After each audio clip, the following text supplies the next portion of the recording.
They cast me out. I have nowhere to go. The words escaped my lips like a prayer to the empty prairie wind. Behind me the lights of Millbrook flickered like dying stars in the growing darkness. The townspeople had made their judgment clear. Pack your belongings. Leave by dawn. Never return. My name is Catherine Mills. 3 days ago I was a respected school teacher with a tidy house on Elm Street, and 23 eager students who called me Miss Catherine. Today I'm nothing more than a fallen woman with a scandal trailing behind me like black smoke from a funeral pyre. The October air bit through my thin wool shawl as I clutched my worn leather satchel. Everything I owned in this world fit into one small bag. My mother's pearl brooch, 3 dresses, a handful of books, a few dollars in coins. How quickly a life can shrink down to nothing when shame becomes your shadow. The wagon that brought me to the edge of town had already disappeared back toward the lights, back toward warmth and forgiveness I'd never know again. The driver hadn't even looked at me when he dumped my belongings and drove away, as if my disgrace might somehow infect him too. Please, God, I whispered to the vast emptiness, show me where to go. Thunder rumbled overhead like an angry judgment. The first fat raindrops began to fall, cold and merciless. Within minutes the gentle shower became a punishing downpour that soaked through my dress and chilled me to the bone. My boots squelched through mud that seemed determined to swallow me whole. But what I didn't know was that sometimes our darkest moments lead us exactly where we need to be. That's when I saw it through the curtain of rain. A faint golden glow flickering through the darkness about a mile ahead. A cabin tucked against a stand of pine trees. Smoke rising from the stone chimney meant someone was home.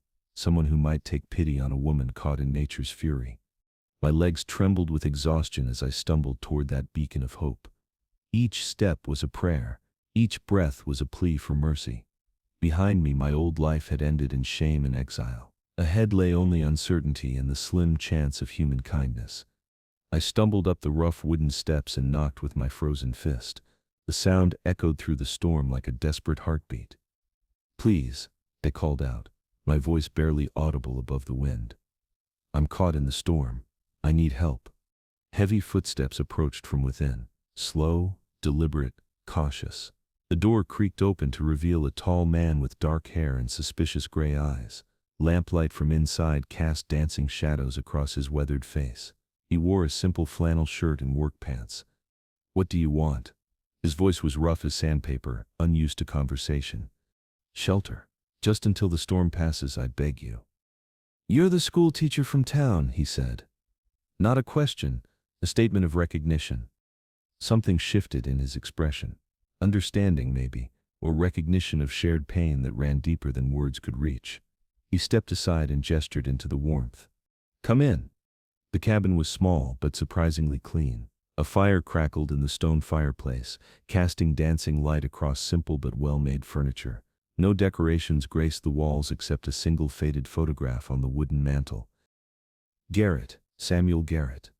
The name sent a chill through me that had nothing to do with my wet clothes. I'd heard whispers about Samuel Garrett in the general store and after church services. The hermit who lived beyond the hills. The man who came to Millbrook only for supplies, speaking to no one, avoiding eye contact, paying an exact change before disappearing again.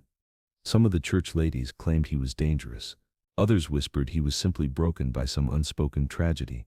All agreed he was a mystery, better left unsolved. I'm Catherine Mills, I said softly. I know who you are. He busied himself at the small wood stove, his movements efficient and practiced. Question is, what's the schoolmarm doing out here alone in a storm like this? The shame burned hotter than the fire warming my skin. I stared into the dancing flames, gathering courage I wasn't sure I possessed. They banished me. Samuel's hands went completely still. The coffee pot he'd been reaching for remained untouched as he turned to face me fully. In the firelight, his face showed both curiosity and something else, something that looked almost like recognition. What did you do? 3 simple words that carried the weight of my entire world. I fell in love with the wrong man, and that was when everything changed between us. The silence stretched like a bridge spanning years of loneliness. Samuel poured 2 cups of strong black coffee, his calloused hands surprisingly gentle as he offered me the warm ceramic mug. The heat seeped through my frozen fingers like a small miracle. Tell me, he said simply. So I did. The words poured out like water through a broken dam. About Robert Morrison, the respected bank president with his silver tongue and empty promises. About stolen moments in his office after hours. About whispered declarations of love that felt real in the darkness. About his wife Margaret discovering our letters in the town meeting where they voted to cast me out like some biblical adulteress. They said I was a corrupting influence on their children. I finished, my voice barely a whisper. Unfit to teach. Unfit to remain among decent people. Where will you go? I don't know, I have a little money saved. Maybe Denver. Maybe further west where nobody knows my name or my shame. Relief flooded through me so suddenly I nearly wept. Thank you. I can pay. No need. He was already gathering blankets from a wooden chest. I'll set up a bedroll here by the fire. Keep you warm, I'll take the back room.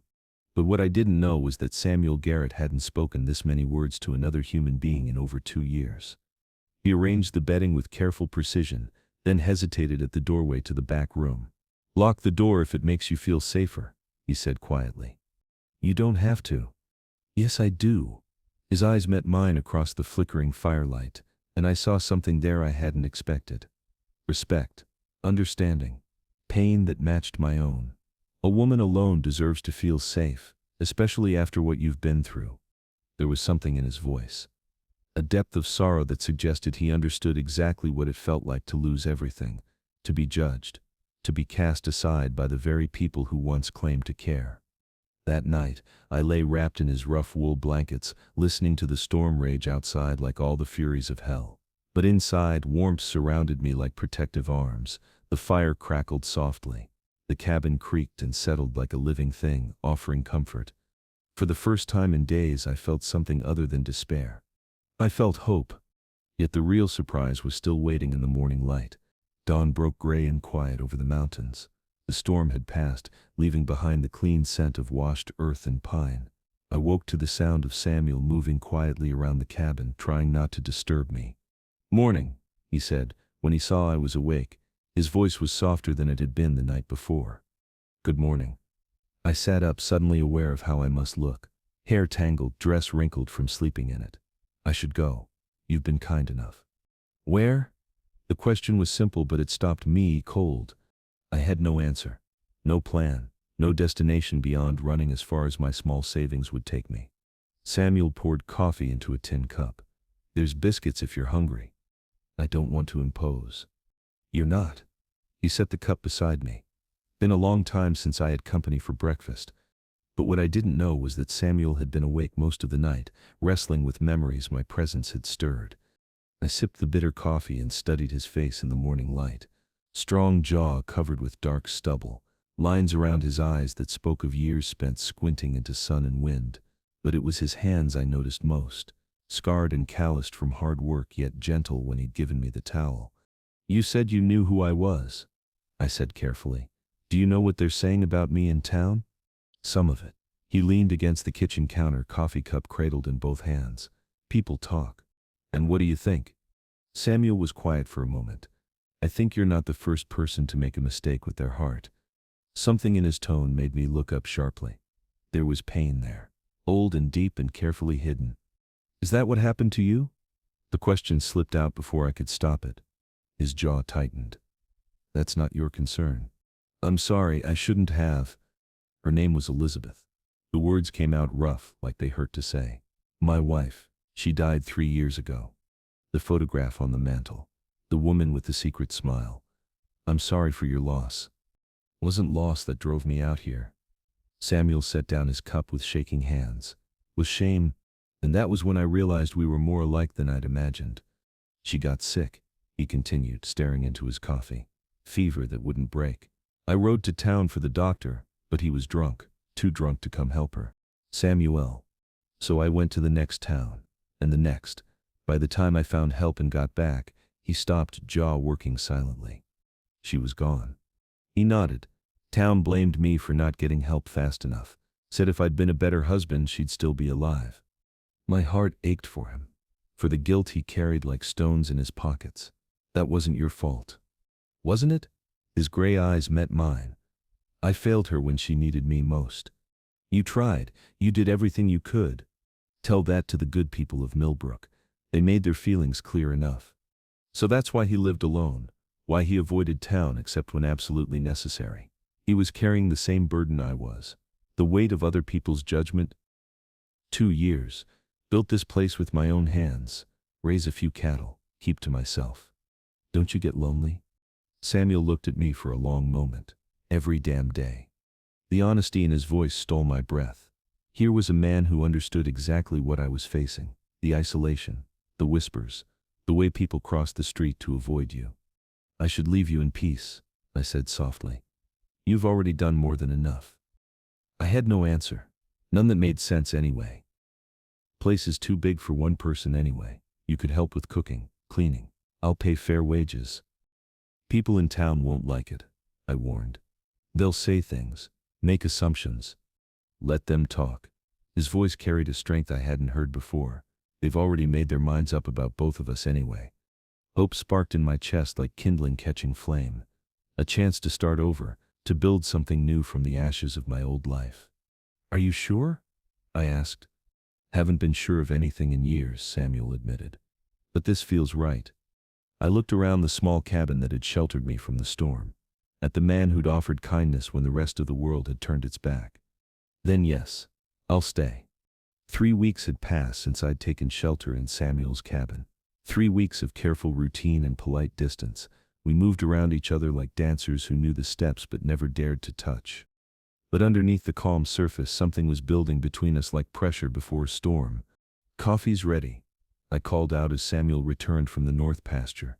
His shirt was damp with sweat despite the October chill. The sight of him filled me with a warmth I tried desperately to ignore. He hung his hat by the door and washed his hands at the basin. The simple domestic scene felt almost like home. A dangerous thought I tried not to entertain. This wasn't home. This was temporary shelter. A place to hide until I could figure out what came next. Mrs. Henderson was in town yesterday, Samuel said as he sat down across from me. She asked about you. My fork paused halfway to my mouth. Mrs. Henderson ran the general store and knew everyone's business within 50 miles. What did you tell her? Truth, that you're helping me out here. Earning honest wages for honest work. And what did she say to that? Samuel's jaw tightened. His gray eyes darkened like storm clouds gathering, nothing worth repeating. But what I didn't know was that Mrs. Henderson had plenty to say and none of it kind. They're talking, aren't they? I set down my fork, appetite gone. My stomach churned with familiar dread. About us living here together, unmarried, alone. Let them talk. Samuel, I won't have you suffer for my mistakes. Your reputation. My reputation was already ruined, remember? I'm the man who let his wife die. The bitterness in his voice cut straight through me. That's not true and you know it. Do I? He leaned back in his chair. Maybe I should. Go where? He leaned forward suddenly, urgency replacing the bitterness. You have nowhere else. And I. He stopped himself, jaw working silently. You what? For a moment his carefully maintained guard dropped completely. I saw past the gruff exterior to the lonely man beneath. I sleep better knowing you're safe. The admission hung between us like morning mist, fragile and precious and easily scattered by the wrong word or gesture. Samuel. A sharp knock at the door shattered the moment. We both froze. Nobody came out here unless something was wrong, or unless they brought trouble. Samuel opened the door to find Sheriff Morrison standing on the porch. Robert's younger brother. The family resemblance was unmistakable, and my stomach clenched with dread. Same dark hair, same cruel mouth, same cold eyes that seemed to weigh and judge everything they saw. Sheriff. Samuel's voice was carefully neutral, but I heard the tension underneath. Garrett. Miss Mills. The sheriff's cold eyes found mine across the room. His gaze felt like ice water down my spine. We need to talk. About what? Samuel asked, but he stepped aside to let the man enter. Sheriff Morrison removed his hat but remained standing near the door. Everything about his posture suggested this wasn't a social call. There's been complaints about the arrangement you have here. What kind of complaints? Samuel's voice had gone dangerously quiet, the kind of quiet that preceded thunder. Concerned citizens worried about moral corruption, a fallen woman living in sin with a man who ain't her husband. The words hit me like physical blows. I felt my cheeks burn with shame, but Samuel stepped protectively in front of me, blocking the sheriff's view. That's not how folks see it. The sheriff's smile was cruel and satisfied, like a cat playing with wounded prey. Two adults, alone, no chaperone, no marriage certificate. Town council's meeting tonight. They're considering taking action. What kind of action? I found my voice, though it came out smaller than I intended. The kind that ensures decent people don't have to worry about unwholesome influences in their community. And that was when I realized they weren't done destroying me yet. The sheriff's eyes glittered with malicious satisfaction. He was enjoying this, enjoying the power he held over two people who'd already lost so much. Maybe not, but funny how complications arise when folks don't cooperate with community standards. The sheriff's smile widened. Property taxes are due next month, Garrett. Be a shame if there were miscalculations with your assessment. The threat was clear as mountain air. Samuel's hands slowly clenched into fists. After he left, silence filled the cabin like smoke from a dying fire. But what I didn't know was that this was only the beginning of their campaign to drive us apart. Like hell you will. Samuel's voice was fierce. Protective. This is your home now. Then stop running. Samuel grabbed my hands, his calloused palms warm against my cold fingers. The touch sent lightning up my arms. Stay and fight. Fight what? The whole town? They have the law. They have power. They'll destroy you just like they did me. Then let them try. His gray eyes blazed with determination I'd never seen before. This wasn't the broken hermit who'd taken me in. This was a man who'd found something worth fighting for. But what I didn't know was that Samuel had already decided he'd rather lose everything than lose me. That afternoon I walked to the creek that ran behind the cabin. The water moved swift and clear over smooth stones, carrying fallen leaves toward some distant destination. I sat on the grassy bank and let myself cry for the first time since leaving town. For my ruined reputation. For the life I'd lost. For the students who'd never learned to read because of my foolish heart. For the impossible situation I'd dragged Samuel into. Thought I might find you here. If you what? Married me? Why not? You need protection from their threats. I need... He struggled with the words like a man wrestling with his own heart. I need you. Isn't it? His gray eyes held mine, intense and searching. Elizabeth and I married for love, and look how that ended. Maybe practical is better. I won't trap you into marriage because of gossip and threats. Samuel was quiet for a moment. Water rushed over stones. Birds called from the pine trees. The world continued its ancient rhythms while my heart broke a little more. What if it wasn't just practical? He said finally. What do you mean? What if I was falling in love with you? Yet the real truth was something neither of us was ready to face. Samuel's words hung in the air between us like a bridge I was afraid to cross. What if I was falling in love with you? My heart hammered against my ribs. Part of me wanted to throw myself into his arms. The other part whispered warnings about making the same mistake twice. Don't say anything yet. Just think about it. But what I didn't know was that we were already out of time for thinking. That evening, as we sat by the fire sharing a quiet supper, hoofbeats thundered up to the cabin, multiple horses, too many for a friendly visit. Samuel was on his feet instantly, rifle in his hands. Stay inside, he commanded. Through the window I counted 6 riders. Sheriff Morrison led them, his badge glinting in the lamplight. Behind him rode Mayor Williamson, Reverend Fletcher, and 3 other men I recognized from town. Their faces were hard with righteous determination. Garrett, the sheriff called. Come out. We need to talk. Samuel stepped onto the porch, rifle held ready. Say what you came to say. Town council's made their decision. The woman goes, tonight. She's done nothing wrong. She's living in sin with a man not her husband, corrupting the moral fabric of our community. My blood ran cold. I pressed closer to the window, straining to hear every word. She works for me. Nothing more. Mayor Williamson spat into the dirt. We all know what kind of work fallen women do, Garrett. We won't have it in our county. And that was when I realized they'd already made up their minds to destroy us both. Get off my land. Samuel's voice was deadly quiet. Not without the woman. Sheriff Morrison's hand moved to his gun. She's coming with us. The hell she is. Reverend Fletcher urged his horse forward. Samuel, be reasonable. This woman led one good man into sin already. Don't let her damn your soul too. My soul's my own business, preacher. Is it worth dying for her? Mayor Williamson asked. Because that's what it'll come to if you don't hand her over. I couldn't stand it anymore. I pushed open the door and stepped onto the porch beside Samuel, 6 pairs of hostile eyes fixed on me like I was something unclean. I'll go, I said quietly. There's been enough trouble. No. Samuel's voice cracked like a whip. Please, Samuel. I won't have blood spilled because of me. But what I didn't know was that Samuel would rather die than watch them take me. You heard her, Sheriff Morrison said with satisfaction. She's coming willing. Makes this easier for everyone. She's not going anywhere. Samuel raised the rifle. Not with you. Not ever. The tension stretched taut as piano wire. 6 armed men against 1.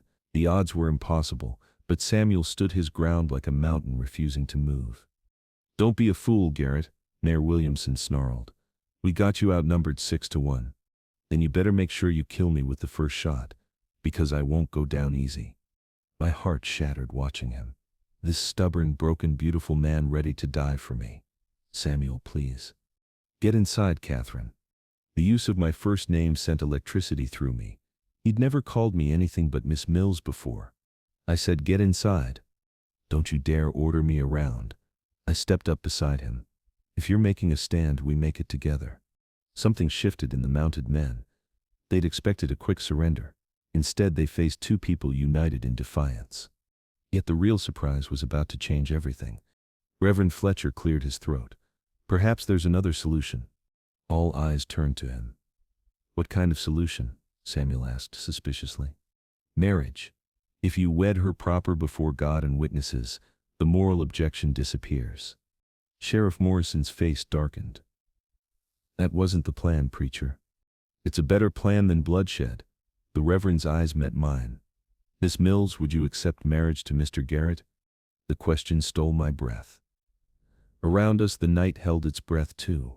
Even the horses seemed to sense the importance of this moment. I looked at Samuel. His gray eyes searched my face desperately. Catherine, he said softly. Will you marry me? Not for convenience. Not for protection, but because I love you. Tears blurred my vision. This wasn't how I'd imagined a proposal, surrounded by hostile men with guns drawn, but it was perfect in its honesty. Yes, I whispered. Yes, I'll marry you. But what we didn't know was that Sheriff Morrison had no intention of letting us escape through marriage. Convenient, the sheriff sneered. Real convenient, but I wonder what the town would say if they knew the truth about your precious bride. Samuel's jaw tightened. What truth? Ask her about the money that went missing from the school fund. Ask her why she really got so close to Morrison at the bank. The words hit me like bullets. Cold fear flooded my veins. That's not true. Isn't it? Morrison kept records, lady. Real detailed records of your meetings, and the missing money that disappeared right around the time you 2 were playing house. You're lying. But my voice shook with uncertainty. Samuel turned to look at me. In his eyes I saw the first flicker of doubt. Catherine? I never took any money. I swear to you, Samuel. I never. Then how do you explain this? Sheriff Morrison pulled a piece of paper from his coat. Bank statement showing regular withdrawals from the school account. Withdrawals that stopped the day you left town. My world tilted sideways. Someone had been stealing from the school fund, and they were going to blame me for it. I didn't do this, I said desperately. Samuel, you have to believe me. But I could see the doubt growing in his eyes like poison. And that was when I realized they'd found a way to destroy us after all. The paper trembled in Sheriff Morrison's hand like a weapon pointed straight at my heart. Samuel stared at me with those gray eyes I'd grown to love. But now they held something that cut deeper than any blade. Doubt. Samuel, I whispered. You know me. You know I would never. But did he? We'd known each other only weeks. A lifetime of betrayals could hide in such a short span. The evidence seems pretty clear, Mayor Williamson said with cruel satisfaction. Fallen woman seduces married man, steals money, runs when she's caught. That's not what happened. The words tore from my throat. Then explain the withdrawals, Sheriff Morrison demanded. Explain why they stopped the exact day you left town.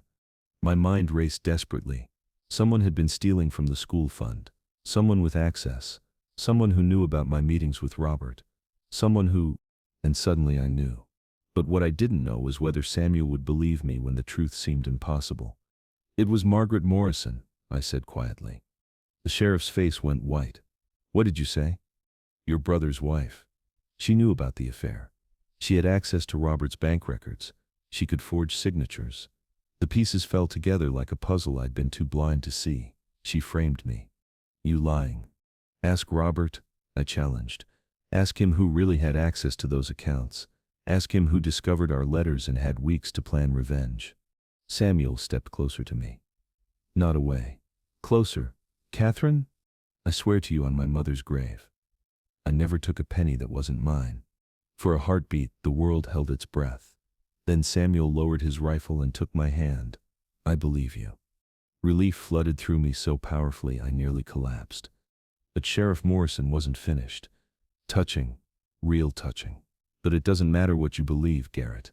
The town's decided. She goes. Then you'll have to go through me. And me." Everyone turned in surprise. Mrs. Henderson rode into our yard on her old mare, her face set with determination I'd never seen before. "Mrs. Henderson," Samuel asked. I heard what was happening, couldn't stay quiet anymore. She climbed down from her horse with dignity. "That girl never stole nothing from nobody." "You don't know what you're talking about, old woman," Mayor Williamson snapped. "Don't I?" Mrs. Henderson's eyes blazed. "I run the general store. I see who spends what. Margaret Morrison's been living mighty high for a banker's wife lately. New dresses every week. Fancy jewelry. You think I don't notice?" Sheriff Morrison's jaw worked furiously. "That proves nothing. Proves she had money to spend that didn't come from her husband's salary." Mrs. Henderson pulled a small ledger from her coat. "Been keeping track. Every purchase, every payment. Want to compare it to when that school money went missing." The sheriff's hand moved toward his gun. "You're making a mistake, old woman. The only mistake would be letting you railroad an innocent girl." But what none of us expected was what happened next. Another rider appeared at the edge of our yard, Robert Morrison himself, looking haggard and desperate in the lamplight. "Don't," he called to his brother. "Just don't." "Robert?" Sheriff Morrison's voice cracked. "What are you doing here?" "Stopping this before it goes too far." Robert dismounted slowly, his hands shaking. "She's right. About Margaret. About everything." The admission hung in the night air like smoke from a dying fire. "You're not thinking straight," the sheriff said desperately. "The scandal?" "The scandal's already happened." Robert's voice was hollow with defeat. "Margaret's been stealing from the bank for months. When she found out about Catherine and me, she saw a chance to blame someone else." "You're lying to protect your whore." Samuel moved faster than thought. His fist connected with the sheriff's jaw with a crack that echoed across the yard. The man tumbled backward off his horse into the dirt. "Call her that again," Samuel said quietly, "and I'll kill you." Sheriff Morrison spat blood and hatred. "You'll all pay for this." "No," Robert said firmly. "We won't. Because I'm telling the truth. All of it. Margaret confessed tonight when I confronted her with the evidence." Mayor Williamson looked between the brothers with growing panic. "This doesn't change anything. The moral questions are between me and God," I said, finding my voice at last. "Not between me and you." Mrs. Henderson nodded approvingly. "Girl's got a right to make her own choices, especially when she's making good ones." "Good choices?" Reverend Fletcher asked. "Look at them." Mrs. Henderson gestured towards Samuel and me. "Two lonely people who found each other, who've been nothing but respectful and proper. If that ain't God's work, I don't know what is." But what I still didn't know was whether Samuel truly wanted to marry me or just felt obligated to protect me. The crowd of men shifted uneasily. Their righteous anger was crumbling in the face of truth and unexpected support. "This isn't over," Sheriff Morrison snarled as he climbed back onto his horse. "Not by a long shot." "Yes, it is." Samuel's voice carried absolute finality. "Catherine stays. We're getting married. And if anyone has a problem with that, they can take it up with me." One by one the riders melted away into the darkness. Only Mrs. Henderson, Robert, and Reverend Fletcher remained. "I owe you an apology," Robert said to me, "for everything. Margaret's actions, my weakness, the pain I caused." "We all make mistakes with our hearts," I replied softly. Robert nodded gratefully and rode away into the night, leaving us with the preacher and Mrs. Henderson. "So, Reverend Fletcher said after a long moment. About this wedding. Samuel turned to me, his eyes searching my face in the lamplight. Catherine, do you still want this, now that the threat's passed? The question revealed everything I needed to know about his heart. He wasn't offering marriage out of duty. He was asking because he wanted me to choose freely. Samuel Garrett, I said, my voice strong and clear. I would marry you if every person in this territory opposed it.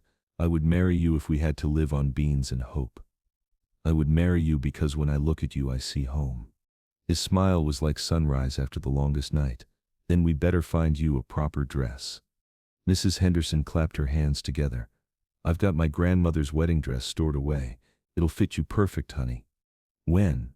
Samuel asked the preacher. How about Sunday? Give folks time to get used to the idea. Show them you're doing this right and proper. Sunday it is. Yet the most beautiful surprise was still to come. That Sunday dawned clear and bright, with October sunlight streaming through the church windows like liquid gold. Mrs. Henderson had been right about the dress. The ivory silk fit me perfectly, flowing around my ankles like gentle waves. Samuel waited at the altar in his best suit, looking more handsome than any man had a right to. His dark hair was combed back. His gray eyes shone with love and nervous anticipation. But what took my breath away was the church itself. It was full. Mrs. Henderson sat in the front pew, dabbing at her eyes with a lace handkerchief. Behind her, dozens of faces I recognized from town. The school children I'd taught pressed their noses to the windows. Even some of the women who'd whispered cruel things about me had come to witness this moment. Ready? Mrs. Henderson asked, adjusting my veil. More than ready. She walked me down the aisle to where Samuel waited. Each step felt like a small victory over everything that had tried to break us. Dearly beloved, Reverend Fletcher began, we are gathered here today to witness the union of Samuel Garrett and Catherine Mills in holy matrimony. Samuel's hands were warm and steady as they took mine. I, Samuel, take you, Catherine, to be my wife, to have and to hold from this day forward, for better or worse, for richer or poorer, in sickness and in health. His voice grew stronger with each word. To love and to cherish, till death do us part. Tears blurred my vision as I spoke my own vows. I, Catherine, take you, Samuel, to be my husband. I promise to stand by you through whatever comes, to build a life with you that honors the love we found. The rings, Reverend Fletcher asked. Samuel produced a simple gold band that had belonged to his mother. I had nothing to offer in return except my heart, but he didn't seem to mind. By the power vested in me, I now pronounce you husband and wife. Samuel, you may kiss your bride. Samuel's kiss was gentle and reverent, full of promise for all the days ahead. Around us, the congregation erupted in applause and cheers. But what made it perfect was the way Samuel looked at me afterward, like I was the most precious thing in his world. We walked back down the aisle together as man and wife. Outside, people threw rice and called out congratulations. Children ran alongside us, laughing and shouting. It wasn't the wedding I'd once dreamed of as a young girl. It was better. It was real. That evening we sat on our porch watching the sunset paint the sky in shades of pink and gold. Samuel's arm was around my shoulders. His wedding ring caught the dying light. Any regrets? He asked softly. Only one. He tensed. What? I wish we'd met sooner, before all the pain and loneliness. Samuel relaxed and pulled me closer. Maybe we needed the pain to appreciate what we have now. Maybe you're right. We sat in comfortable silence as the first stars appeared. Somewhere in the distance, a night bird called to its mate. The sound was lonely and beautiful at the same time. Samuel? Yes, Mrs. Garrett. The name sent warmth flooding through me. What happens now? Now we live. We love. We build something beautiful together. And if people talk? Let them. His voice was certain and strong. We know the truth. That's all that matters. I leaned against his shoulder and felt peace settle over me like a warm blanket. For the first time in months, I wasn't running from anything, wasn't hiding from shame or fear or judgment. I was home. Above us, the sky darkened to deep velvet. Stars emerged one by one, each a small light pushing back the darkness. Just like hope, just like love, just like the second chances that come when we least expect them but most need them. Samuel's hand found mine and our fingers intertwined, wedding rings touching, hearts beating in rhythm. Two souls who'd been cast out and broken now made whole in each other's arms. The night wind rustled through the pine trees, carrying the scent of wood smoke and wild flowers. In the distance I could see the lights of Millbrook twinkling like earthbound stars. Tomorrow we'd face whatever challenges came. Tonight we had each other. And that was everything.